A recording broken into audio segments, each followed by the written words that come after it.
صلى الله عليه وسلم. عن ابن مسعود رضي الله تعالى عنه قال قال رسول الله صلى الله عليه وسلم لا تزول قدم ابن آدم حتى يسأل عن خمس: عن عمره فيما أفنى، وعن شبابه فيما أبلى، وعن ماله من أين اكتسبه وما انفقه، وما علم فيما عمل. رواه الترمذي. اللهم صل على محمد وعلى آل محمد كما صليت على إبراهيم وعلى آل إبراهيم إنك حميد مجيد. اللهم بارك على محمد وعلى آل محمد كما باركت على إبراهيم وعلى آل إبراهيم إنك حميد مجيد. বীর কাশিমনগর এলাকাবাসীর উদ্যোগে সকল কবরবাসীদের মাগফিরাত কামনায় প্রথম বার্ষিক ওয়াজ ও দোয়া মাহফিলের সর্বজন শ্রদ্ধেয় সভাপতি, প্রধান বক্তা, প্রধান আকর্ষণ, বিশেষ আকর্ষণ, সম্মানিত আলোচকবৃন্দ, সঞ্চালক মুশাররফ রহমান মহসিন সহ সাদিকুর রহমান বীর কাশিমনগর সহ মঞ্চে উপবিষ্ট বিশিষ্ট শিক্ষাবিদ, ফিদাউল্লাহ উচ্চ বিদ্যালয়ের সম্মানিত প্রধান শিক্ষক জনাব রিয়াজুল করিম, বিশিষ্ট সমাজসেবক আমাদের প্রাণপ্রিয় ভাই হাজী রাশেদ সাহেব সহ মঞ্চে উলামায়ে কারাম, সামনে আমার প্রাণপ্রিয় দিনদার ঈমানদার মুসলমান ভাইরা, পর্দানিশীন মা ও বোনেরা, সম্মানিত ভাইরা, সংক্ষিপ্ত কথা আমি শুরু করতে চাই কালামে হাকিম থেকে সরাসরি। চিৎকার দিয়ে বলেন, কোন এই জমানায় সবচেয়ে বেশি যে জিনিস মানুষ ভয় করে তার নাম কি? দেখি কে বলতে পারেন। পৃথিবীর মধ্যে সবচেয়ে বেশি ভয় করে যে জিনিসটা, সেই জিনিসটার নাম কি? বলেন একটু, বলেন। আল্লাহকে ভয় করেন। আর কেউ? আপনারা কি মনে করেন সবচেয়ে ভয় করে কারে? পৃথিবীতে জানতে চায় মানুষগুলোকে জিজ্ঞাসা যদি করা হয় যে ভাই আপনি কি জান্নাতে যেতে চান? হ্যাঁ, জান্নাতে যেতে চাই। কিন্তু যদি প্রাপ্ত বয়স্কের আগে 30 বছরে যদি আজরাইল আয়া কয় যে তোমার জান নিয়ে যাবো, তাইলে এই লোকটা ভয় করে না? করে না? না না ভাই, আর কয়টা দিন দেন না, আর অনেক দিন গিয়া চাকরি নকরি করে লই, বাড়ি টাড়ি করে লই, বিল্ডিং টিল্ডিং করে লই, গাড়ি একটা কিনি, হতেন ধরে সারি বেড়ে বিয়া দেই, শাদি দেই, ঠিক কিনা? তাহলে ভয় পায় কারে? অথচ এদের জিজ্ঞাসা করলে ভাই জান্নাতে যেতেছে, আমার লাগে একটু দৌড়েন যে আল্লাহ নিয়ে আমার একটা জান্নাত দেয়, কিন্তু মরতে চায় না, ঠিক না? এই জন্যে পৃথিবীর সবচেয়ে মানুষ যে জিনিসটাকে ভয় করে সেটার নাম হচ্ছে মৌত। অথচ মৌত হচ্ছে জান্নাতে যাওয়ার সিঁড়ি। সুবহানাল্লাহ। আজকে আমরা এই কবরের, মানুষের অবস্থান হলো 3টা।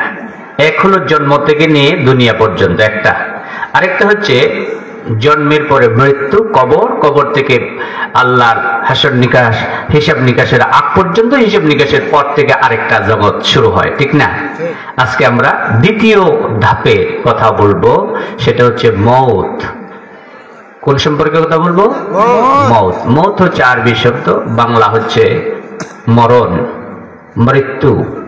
এই মৃত্যুর কিছু ক্রাইটেরিয়া আছে। মৃত্যুর আগে মানুষ কি কি করবে সেই কথাগুলো আমি কোরআন থেকে বলতে চাই। আল্লাহ যদি তৌফিক দান করে, ওমা তৌফিক ইল্লা বিল্লাহ। আমি আয়াতে কারিমা তেলাওয়াত করেছি, মিনহা খালাকনাকুম। খেয়াল করে শুনেন, কান দিয়ে শুনেন। মিনহা খালাকনাকুম, আল্লাহ বলতেছেন আমি তোমাকে এই মাটি থেকে সৃষ্টি করেছি। সুবহানাল্লাহ। ওয়া ফিহা নুঈদুকুম, আবার তুমি এই মাটিতেই যাইবা। ওমিনহা নুখরিজুকুম, আবার তোমাকে এই মাটি থেকে আমি বের করে নিয়ে আসবো। তারাতান উখরা, দ্বিতীয়বার আমি উত্থান করব। এই তিনটা পর্যায়ে এখানে আয়াত থেকে বোঝা যায়। আমরা আজকে মৌত নিয়ে কথা বলবো। এই মৌত আল্লাহ তাআলা কোন কোন জায়গায় কিভাবে কথাগুলো বলেছেন, এই কথাগুলো আমরা কোরআন থেকে শুনবো ইনশাআল্লাহ। সবাই বলেন ইনশাআল্লাহ। রাজি আছেন তো? আল্লাহ রাব্বুল আলামিন সূরাতুল মুলুকের মধ্যে বলেছেন, তাবারাকাল্লাযী বিয়াদিহিল মুলকু ওয়া হুয়া আলা কুল্লি শাইইন কাদির আল্লাযী খালাকাল মাউতা ওয়াল হায়াতা লিয়াবলুয়াকুম আইয়ুকুম আহসানু আমালা। আল্লাহু আকবার। তাবারাকাল্লাযী বিয়াদিহিল মুলক, এই রাজত্বের একচ্ছত্র অধিপতি, সে চিৎকার, সে কে? সুবহানাহু ওয়া তাআলা, আল্লাহ সুবহানাহু ওয়া তাআলা। ইন্নাকা লাআলা কুল্লি শাইইন কাদির, আল্লাহ ইজ অলমাইটি, আল্লাহ হচ্ছেন সর্বশক্তিমান। গোটা পৃথিবীর রাজাদিরাজ, যার আঙ্গুলের তর্জনীর ইশারায় গোটা পৃথিবী পরিচালিত হয়। সাগরের অতল গহ্বরে ছোট্ট একটি মাছ কি খেয়ে বাঁচবে? মায়ের উদরে সন্তান কি খেয়ে জীবন ধারণ করবে? যার মুক্ত খাবার পরিবেশন করবে রয়্যাল বেঙ্গল টাইগার পরিচালনায়, সেখানে তারা কি খাবে? এই সবগুলোর ব্যবস্থা যিনি, যার আঙ্গুলের ইশারা হয়, তিনি হচ্ছেন একচ্ছত্র অধিপতি, একমাত্র মালিক, একমাত্র রাজ্জাক। তার নাম হলো, চিৎকার দেওয়াল আল্লাহু আকবার। আল্লাযী খালাকাল মাউত, সেই আল্লাহ রাব্বুল আলামিন বলছেন, আমি সৃষ্টি করেছি মউতকে। দেখেন, প্রথমে বলছেন আল্লাহ তাআলা মউত। মানব জাতিকে আশ্বস্ত করতে চায় যে জান্নাতে তুমি যেতে চাও, এই জান্নাতে যাওয়ার সেতু বন্ধন হচ্ছে এই পারে মউত, ও পারে হলো জান্নাত। সুবহানাল্লাহ। মানুষটা মরবে, আমল ভালো, চলে যাবে জান্নাতে। আল্লাহ রাব্বুল আলামিন বললেন, আল্লাযী খালাকাল মাউতা ওয়াল হায়াতা লিয়াবলুয়াকুম আইয়ুকুম আহসানু আমালা। আল্লাহ পাক বললেন, আমি মওত, আমি মরণ, আমি মৃত্যুকে সৃষ্টি করলাম, তোমার জীবন দিলাম। আইয়ুকুম আহসানু আমালা, আমি দেখতে চাই তোমাদের মধ্যে কে কে ভালো আমল করে। ভালো আমল করে কে, সেটা আমি পরীক্ষা করতে চাই। ভালো আমল করলো তার জন্য জান্নাত, মন্দ আমল করলো তার জন্য জাহান্নাম। ক্লিয়ার কথা, ঠিক না? আল্লাযী খালাকাল মাউত ওয়াল হায়াত, আল্লাহ তাআলা বলতে পারতেন আল্লাযী খালাকাল হায়াতা ওয়াল মাউতা, আমি জীবন দান করলাম, এরপর মৃত্যু দিলাম, এই কথা বলতে পারতো না।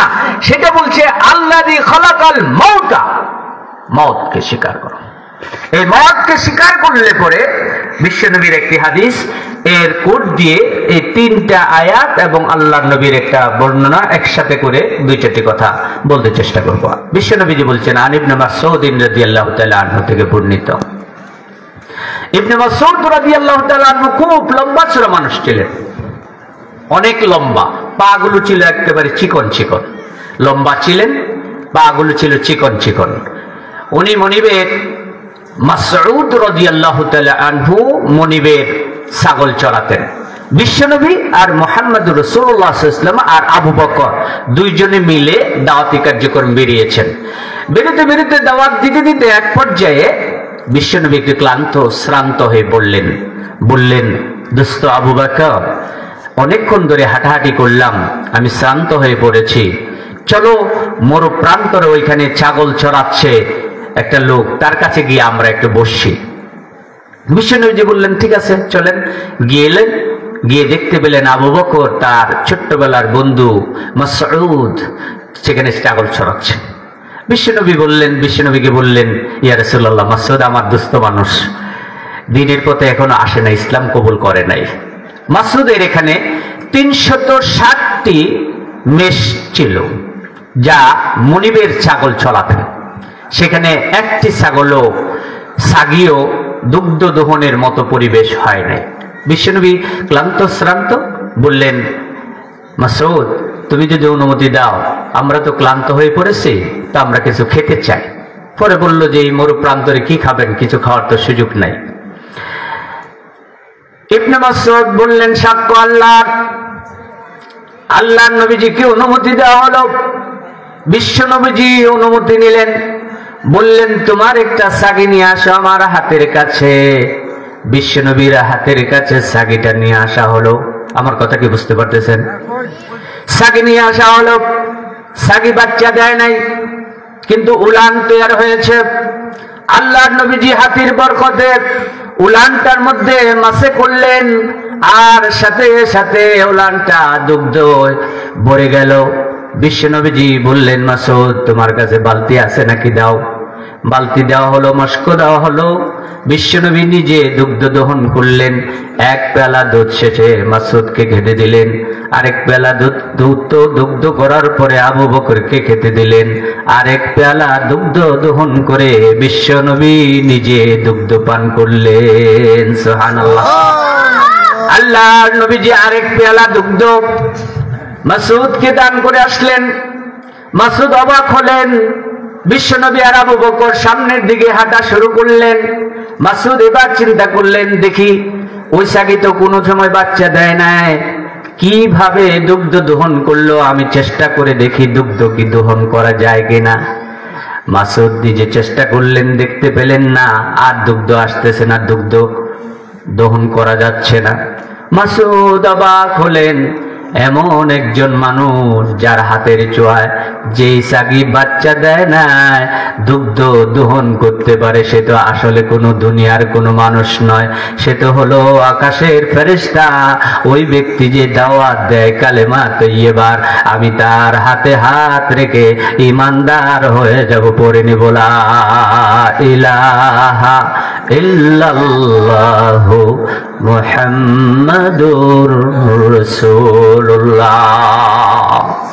সম্মানিত ভাইয়েরা, মাসুদ দৌড়ে গেলেন, আবু বকরকে ডাকলেন, দোস্ত বুঝতে পারি নাই, চিনতে পারি নাই, বিশ্বনবী মুহাম্মাদুর রাসূলুল্লাহ, যাকে আলামিন হিসেবে এই এলাকার মানুষ জানে, সৎ মানুষ হিসেবে, দিনদার মানুষ হিসেবে, আমানতদার মানুষ হিসেবে জানে, সেই যে বিশ্বনবী তোমার সাথে এসেছে আমি তো জানতাম না। আজকে যে মুজিজা দেখলাম, এতে করে আমি বুঝতে পারলাম এই নবীর হাত ধরে ইসলাম কবুল করা আমার জরুরি। সুবহানাল্লাহ। এই মাসউদের সন্তান আব্দুল্লাহ ইবনে মাসউদ, তিনি বর্ণনা করেছেন, তিনি 847টি হাদিস বর্ণনা করেছেন। এর মধ্যে হাদিসটি অন্যতম হাদিস। বললেন, লা তাজুলু কদমা ইবনে আদম, আদম সন্তানের একটা পাও সামনের দিকে যেতে দেওয়া হবে না যতক্ষণ না হাত্তা ইউসআলা আন খামসিন, 5টা প্রশ্নের উত্তর না দেওয়া হবে। চিৎকার দিয়ে বলেন সুবহানাল্লাহ। ডাক দেওয়া হবে, টাকা পায়, টাকা পায়, ডাক দিলাম, গাইলহাটার মানুষ তো, ডাক দিলাম, তেহা না দেওয়া যাইতে না। আল্লাহ পাক, আল্লাহ নবীজি বললেন, লা তাজুলু কদমা ইবনে আদম, আদম সন্তানকে আল্লাহ পাক ডাক দিয়ে বলবেন, যাইতে পারবা না 5টা প্রশ্নের জবাব না দিয়া। ও মেয়েরা, 5টা প্রশ্নের জবাব শুনতে রাজি আছেন নাকি? কে কে রাজি নাই হাত তুলে দেখান। রাজি রাজি রাজি। রাশাদ ভাই হাত তুলছে না, না, মরণের দ্বার প্রান্ত থেকে হয়ে রয়েছে। অতএব এই লোকটা যদি হাত না তুলে তাহলে তো হাত তোলা হইল না। ভয় বলেন, হাত তুলে। 5টা প্রশ্ন রাজি আছে, লিল্লাহি তাকবীর। কই আওয়াজ নাই কেরে? কি আমি একা আওয়াজ দেই, আপনারা আওয়াজ দেন না? ঠান্ডা থাকবে না। আল্লাহ নবীজি বললেন, লা তাজুলু কদমা ইবনে আদম, তাহলে আপনি আদমের সন্তান। ওই আদম আলাইহিস সালাতু ওয়াস সালামকে জান্নাতের ভিতরে ঢুকায় দেওয়া হলো। যাকে সৃষ্টি না করলে স্রষ্টা যদি এত সুন্দর করে না বানাতেন, আমরা দুনিয়াতে আসতে পারতাম না। ঠিক না বে ঠিক? আল্লাহ নবীজি আদম আলাইহিস সালাতু ওয়াস সালামের সন্তান হইলাম আমরা। বিশ্ব নবীজি বলতেছে, লা তাজুলু কদামা ইবনে আদম, আদমের পাও লড়াইতে পারবে না। কদম মানে একটা, কদামা মানে দুইটা, দুই পাও। দুই পাও তো হয় না, মানুষের কয় পাও তো হয়? দুই পাওয়ার একটা কদম সামনে যেতে দেওয়া হবে না, হাত্তা ইউসালান খামসিন, 5টা প্রশ্নের জবাব না দেওয়া পর্যন্ত। 1 নম্বর, আন উমরিহি ফিমা আফনা, তোমার জীবনকাল তুমি কিভাবে কাটিয়েছো। জীবনকাল কাটিয়েছো লেনিনবাদকে বিশ্বাস করে, জীবনকাল কাটিয়েছ মার্ক্সবাদকে বিশ্বাস করে, জীবন কাটিয়েছ চীনপন্থী আর রাশিয়াপন্থী হয়ে, ভারতপন্থী হয়ে। আল্লাহ নবীজি, বিশ্ব নবীজি মুহাম্মদুর রাসূলুল্লাহ সাল্লাল্লাহু আলাইহি ওয়াসাল্লামের কাছে যখন ওই বান্দা যাবে, বিভিন্ন মতবাদে বিশ্বাসী লোকটা যখন যাবে, বিশ্ব নবী বলবে সোকান সোকান, দূর হয়ে যা, দূর হয়ে যা, জায়গা পাবি না। লা তাজুলু কাদামা ইবনে আদম আন উমরিহি ফিমা আফনা, তোমার জীবনকাল কিভাবে কাটিয়েছো। খাস করে এবার বিশ্বনবী দ্বিতীয় পয়েন্টে বলছেন আন শাবাবিহি ফিমা আবলা, তোমার জীবনকাল কিভাবে কাটিয়েছো। ওই জীবনকালকে বিশ্বনবী স্পেশালি কেন বললেন। বিশ্বনবী এই কথা তাফসিরে আল্লামা তাফসিরে তাবারিতে উল্লেখ করেছেন। এইখানে 4টি পাওয়ারের কথা আছে, জৈবনের মধ্যে 4টি পাওয়ার আছে। 1 নম্বর পাওয়ার থিঙ্কিং পাওয়ার, চিন্তার শক্তি থাকে। 2 উইল পাওয়ার, 3 থাকে পাওয়ার অফ সোল, 4 হলো physical strength and working capacity. এই 4টা পাওয়ার যুবকের মধ্যে আছে বলে আল্লাহ নবীজি স্পেশালি বললেন আন শাবাবিহি, তোমার যৌবনকাল কিভাবে কাটিয়েছো। এই যৌবনকালে যদি আল্লাহর নবীজি বললেন, এই যৌবনে যদি একটা মানুষ 2 রাকাত সালাতে দাঁড়িয়ে যায়, বুড়া বয়সে 70 রাকাত সালাতের সমান তার সওয়াব দেওয়া হয়। সুবহানাল্লাহ। যুবকরা, এই যুবকরে বিশ্ব নবী এত ভালোবাসতেন, এই জন্যে ভালোবাসতেন যে এর মধ্যে ওয়ার্কিং ক্যাপাসিটি তার আছে, থিঙ্কিং পাওয়ার, চিন্তার শক্তি তার আছে, পাওয়ার অফ সোল, আত্মিক শক্তি তার আছে, এরপরে ফিজিক্যাল স্ট্রেংথ, কাজ করার শক্তি আছে। জেনা করতে চাইলে জেনা করতে পারবে, ঠিক না বে ঠিক? এই কথা বলেন না কেন?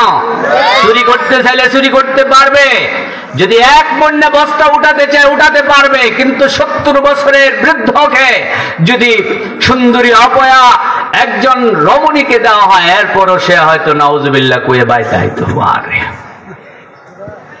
এই জন্য বিশ্বনবীজি বললেন আন শাবাবিহি ফিমা আবলা, কিভাবে কাটিয়েছো।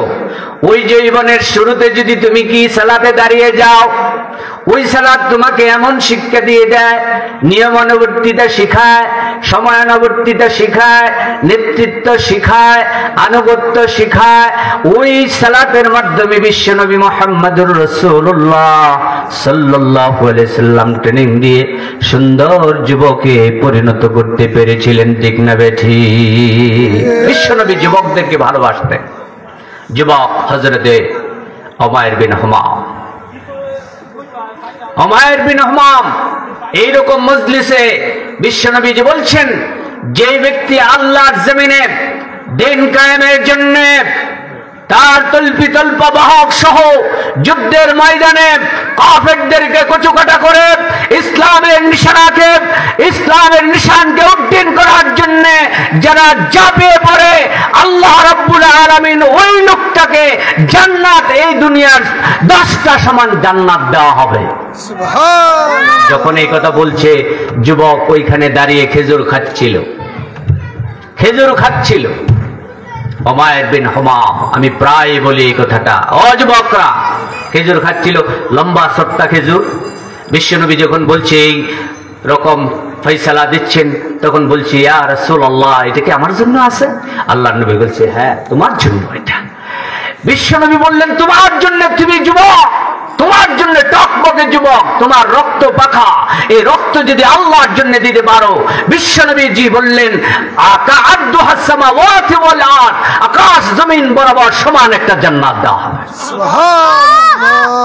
এই কথা শুনে বিশ্বনবীর কাছে গেলেন, কি বললেন, ইয়া রাসূলুল্লাহ, খেজুর খাইতে খাইতে দেরি হয়ে যাবে, আমার জান্নাতে যাওয়া দেরি হয়ে যাবে, আমাকে তাড়াতাড়ি কালিমা পড়ান, আমাকে তলোয়ার দিন। যুদ্ধের দামামা বেজে গেল। বিশ্বনবী যুদ্ধের ময়দানে যাওয়ার জন্য সবাইকে প্রস্তুত করলো। উমাইর বিন হামাম আসলো, না মুসলিম, কতক্ষণ আগে ইসলাম কবুল করেছেন। বিশ্বনবীর কাছে তেমন কোনো অস্ত্র ছিল না, কিন্তু বোতাবাতা একটি অস্ত্র তাকে দিয়ে দেওয়া হলো আর দোয়া করে দিলেন, যাও উমাইর, কাফেরদেরকে কচু কাটা করে জাহান্নামের টিকিট দিয়ে জাহান্নামে পাঠায়া দাও। বিশ্বনবী যুদ্ধে গেলেন। যুদ্ধের ময়দানে মল্ল যুদ্ধ হলো, সামনাসামনি যুদ্ধ হলো। যুদ্ধের মধ্যে সাহাবায়ে কেরাম বীরত্ব দেখালেন। অসংখ্য সাহাবায়ে কেরামের প্রাণ শহীদে রূপান্তরিত হলো। অসংখ্য কাফেরদেরকে জাহান্নামের টিকিট দিয়ে জাহান্নামে পাঠিয়ে দিল। আসরের সময়ে যুদ্ধের ময়দানে বিশ্বনবী বিজয় হয়ে গেলেন। সব সাহাবায়ে কেরামের লাশগুলোকে একসাথে জড়ো করা হলো, কাফন দাফন করা হলো। সবগুলো লাশ পেল, কিন্তু উমাইর বিন হামামের লাশটা পাওয়া যাচ্ছিল না। বিশ্বনবী বললেন, খুঁজে দেখো সারা মাঠ জুড়ে। বিশ্বনবী খুঁজতে লাগলেন, সাহাবায়ে কেরাম চতুর্মুখী খুঁজতে লাগলেন। খুঁজতে খুঁজতে গিয়ে দেখলে বললেন, মাঠের এক কোনায় একদিকে মাথা পড়ে আছে, আর একদিকে উমাইর বিন হামামের লাশটা পড়ে আছে। দুইটাকে একসাথে করা হলো। একসাথে করার পরে বিশ্বনবী মুহাম্মদুর রাসূলুল্লাহ সাল্লাল্লাহু আলাইহি ওয়াসাল্লাম বললেন, এই তো আমার উমাইর বিন হামাম। সুবহানাল্লাহ। উমাইর বিন হামামের লাশটাকে একসাথে করা হলো। বিশ্বনবীজি লাশটার মাথা শিউরে দাঁড়িয়ে বললেন, তো আমার উমাইর বিন হামাম, অতএব তাকে দাফন কাফন করো। লাশটাকে রাখা হলো, নিজে রাসূল নিজের হাতে রাখা হলো। দেখে মাথা শিউরে দাঁড়িয়ে বললেন, এবারে তাআলা সন্ধ্যা পর্যন্ত উমাইর বিন হামামের প্রতি আমি রাসূল রাজি ছিলাম। গায়েব থেকে আওয়াজ এসলো, ও নবী মুহাম্মদ সাল্লাল্লাহু আলাইহি সাল্লাম, তুমি যার প্রতি সন্ধ্যা পর্যন্ত রাজি ছিলা, তাকে আমি আল্লাহর জান্নাতের মেহমান বানায়া পাখি কইরা জান্নাতীদের সাথে ঘুরপাক খাওয়াচ্ছি। ও যুবকেরা, আন শাবাবিহি ফীমা আবলা, ও যুবকেরা আসো, ওয়ান শাবাবিহি ফীমা আবলা। এই বয়সে বিশ্বনবীর কাছে আসলেন ওমর রাদিয়াল্লাহু তাআলা আনহু। 28 বছরে ইসলাম কবুল করলেন। ইসলাম কবুল করলে পরে বুকটা উঁচু করে কাবার চত্বরে এসে বললেন, আজকে আছো তোমার সন্তান হারিয়ে, পিতা সন্তান হারিয়ে সন্তানহীন হইবা। কে আছো এমন স্ত্রী তার স্বামীকে হারিয়া বিধবা হইবা? এমন কে আছো স্বামী হারাইয়া স্ত্রী বিধবা হইবা, স্ত্রী হারাইয়া স্বামীহীন হইবা? কে আছো আসো, আফসুস সালাম দিতে থাকো, দিনে আফসুস, দিনের দাও। কুনতুম খায়রা উম্মাহ উখরিজাত লিন-নাস তা'মুরুনা বিল মা'রুফ ওয়া তানহাউনা আনিল মুনকার। তোমাদের মধ্যে উত্তম সম্প্রদায়, উত্তম জাতি হলো তারা যারা দুইটা কাজ করে। এক, তা'মুরুনা বিল মা'রুফ ওয়া তানহাউনা আনিল মুনকার, যারা সৎ কাজের আদেশ দেয়, অসৎ কাজে মানুষকে বাধা দেয়। এই মেয়েটি সবচেয়ে বড় সৎ কাজ দেওয়া সহজ, সৎ কাজের কথা বলাও সহজ, সৎ কাজের পক্ষে আওয়াজ দেওয়া সহজ, কিন্তু অসৎ কাজে মানুষকে বাধা দেওয়া বড়ই কঠিন। আজ যুবকরা ইয়াবা ট্যাবলেট সেবনের মধ্যে যুবকরা ধ্বংস হয়ে যাচ্ছে। আজ যুবকরা নারী পাচার, নারীদেরকে নিয়ে উলঙ্গ মধ্যে নিজের জীবন ধ্বংস করে দিচ্ছে। মোবাইলের মধ্যে আসক্তি হয়ে পড়ছে, ল্যাংটা ছবি দেখে দেখে জীবন ধ্বংস করছে, যৌবন হারাচ্ছে। আর গাঁজা, আফিম এইগুলো সমাজের মধ্যে ছড়িয়ে ছিটিয়ে তাদের সমাজ ধ্বংস করছে। যুবকরা নিজেদের জীবন হারাচ্ছে। এই রকম সময়ে যুবকদেরকে যদি সেই সমস্ত যুবক উমরের মতো যদি যুবকরা এগিয়ে আসে, এই সমাজের মধ্যে নিজে আমি এবার খাবো না, গাঁজা মদ খাবো না, চুরি করব না, রাহজানি করব না, চিন্তাই করব না, নারীদেরকে ইফটিজিং করব না, যদি সমাজ সুন্দর করতে চায়, ওই জাতীয় যুবকদেরকে বাংলাদেশ খুঁজছে, ঠিক না বেটি? ও যুবক, এই জাতীয় যুবককে খুঁজছে। বিশ্বনবী মুহাম্মদুর রাসূলুল্লাহ সাল্লাল্লাহু আলাইহি সাল্লাম, হযরত আলী রাদিয়াল্লাহু তাআলা আনহু যুবক ছিলেন, ভীষণ আদর করতেন। হযরত আবু হুরায়রা যুবক ছিলেন, ভীষণ আদর করতেন। আব্দুল্লাহ ইবনে জুবায়ের যুবক ছিলেন, ভীষণ আদর করতেন। ও যুবকরা, আজকে যে মাহফিল আয়োজন করেছো, এই মাহফিল থেকে যদি শিক্ষা নিতে পারো, এই মাহফিল থেকে যদি তুমি শপথে বলিয়ান হতে পারো যে বাকি জিন্দেগিতে আল্লাহর বিধান পরিত্যাগ করব না, সিদ্ধান্ত কি নেওয়া যাবে? নামাজ সাইরা না দইরা? নামাজ সাইরা না দইরা? এই মুরব্বীদেরকে বিনীত অনুরোধ করব, আপনাদের সন্তানাদি বিয়ে দিয়েছেন, শাদী দিয়েছেন, বিয়ে করেছেন, সন্তানাদি নাতিপুতি হয়েছে, আপনি এগিয়ে আসুন ইসলামের দিকে। আপনার পাশে মানুষ, যুবকরা আপনার দিকে দাবিতে হবে। আপনারা এগিয়ে আসুন, আপনারা সুন্দর সমাজ ব্যবস্থা বিনির্মাণে, কোরআনের সমাজ কায়েমের জন্য প্রত্যেকটা মানুষ যখন বরকতের দিকে এগোবে, এই কোরআন আপনাকে গ্যারান্টি দিচ্ছে আপনার ব্যক্তি, পরিবার, সমাজ, রাষ্ট্র সহ সবগুলো সমাজ, সবগুলো গুণে ধরা, সবগুলো পচা জায়গাগুলো কোরআন দিয়ে যখন সুন্দর সবলীল করা হবে, আপনার ব্যক্তি, পরিবার থেকে সমাজ সুন্দর হবে, বিনির্মিত হবে। ঠিক না বেঠিক? দেখেন, বিশ্বনবীর হাতে তেমন কোনো জাদু ছিল না। হেরা গুহা থেকে নিয়ে আসলেন যে পরশ পাথর, এই পাথরটির নাম হচ্ছে কোরআন শরীফ। ঠিক না বেঠিক?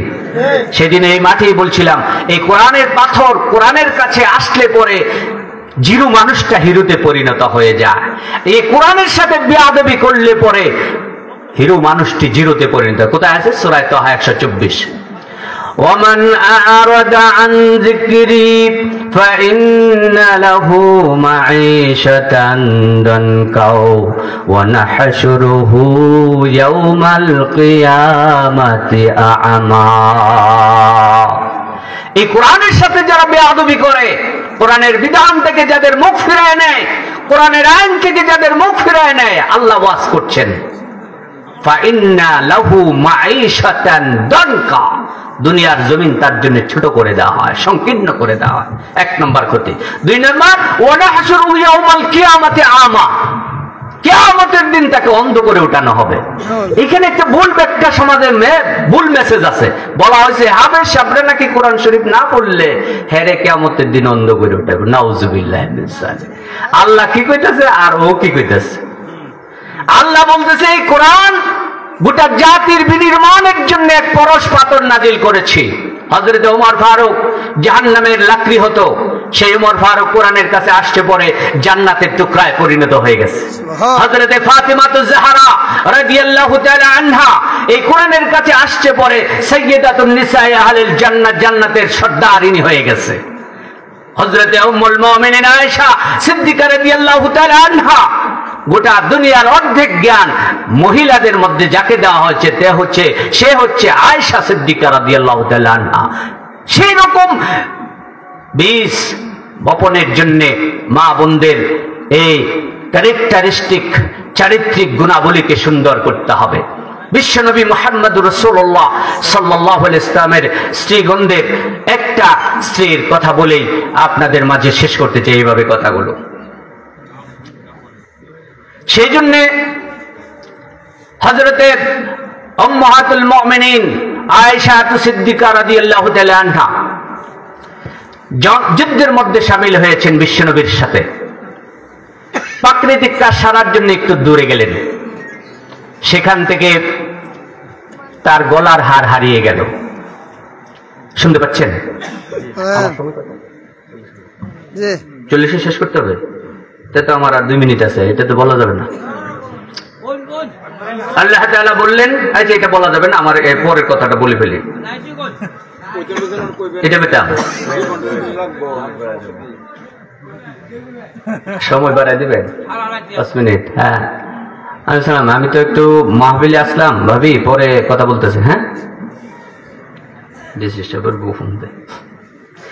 হ্যাঁ, যুদ্ধের ময়দানে গলার হারিয়ে ফেলছে। গলার হার হারিয়ে পরে প্রাকৃতিক কার সাথে গলার হারটা খুঁজতে খুঁজতে রাতের মধ্যে অন্ধকারে পাইতে দেরি হয়ে গেছে। বিশ্বনবী মুহাম্মদুর রাসূলুল্লাহ সাল্লাল্লাহু আলাইহি ওয়াসাল্লামের ছিল, তবিয়ত ছিল, সুন্নাহ ছিল যে একজনকে রেখে আসতো, যে সাথী সঙ্গীর কোনো কিছু হারায় গেলে সেটা যেন সে নিয়ে আসতে পারে। কোনো মাফলার, কোনো রুমাল, কোনো চাদর, কোনো বেড, কত যে বিছানাপত্র। তো গিয়া দেখতে পেল হযরতে আয়েশা সিদ্দিকা রাদিয়াল্লাহু আনহা চাদর মুড়া দিয়ে শুয়ে আছে। আল্লাহ নবীর সাহাবী দেখতে বললেন সুবহানাল্লাহ। আশ্চর্যবোধক জিনিস দেখলে সুবহানাল্লাহ বলতো। সুবহানাল্লাহ বলার সাথে সাথে আয়েশা সিদ্দিকা রাদিয়াল্লাহু তাআলা বুঝতে পারলেন যে নবীজি তাকে রেখে চলে গেছে হাউদার মধ্যে। আয়েশা ছিল খুবই পাতলা, হাউদা 4 জনে নিয়ে গেছে, বুঝতে পারেন না এখানে আয়েশা আছে না নাই। পালকির মতো ওই পালকি নিয়ে চলে গেছে, অথচ আয়েশা উঠেই নেই।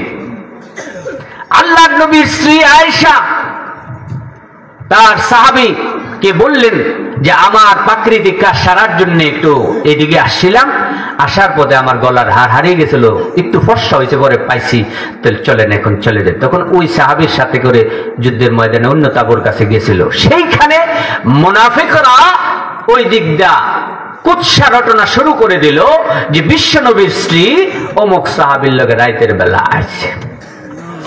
আল্লাহ রাব্বুল আলামিন তাদেরকে সতর্ক করে বললেন, ইয়া আইয়ুহাল্লাযীনা আমানু লা তুলহিকুম আমওয়ালুকুম ওয়ালা আওলাদুকুম আন যিকরিল্লাহ। ওহে ইমানদারেরা, তোমরা যারা ঈমানের পোষণ করেছো, ঈমানদার হিসেবে নাম স্বীকৃতিতে লিখেছো, তোমরা যারা এরকম কথা বলছো তাদের উদ্দেশ্য করে আমি বলছি, লা তুলহিকুম, ধ্বংস করে দিও না, আমওয়ালুকুম, তোমাদের সম্পদ, ওয়ালা আওলাদুকুম, তোমাদের সন্তান সন্ততি। আল্লাহ রাব্বুল আলামিন দুইটা মেসেজ দিলেন সূরা শুআরা, এইভাবে বললেন, ইয়াউমা লা ইয়ানফাউ মালু ওয়ালা বানুন। সেই দিন আল্লাহ পাক বললেন, সেই দিন মানে আল্লাহর কাছে ইয়াউমে আখিরাত একেবারে কাছাকাছি। এই জন্য আল্লাহ বললেন ইয়াউমা লা ইয়ানফাউ, কোনো উপকারে আসবে না, কোনো কাজে আসবে না, মালুন, তোমার সম্পদ।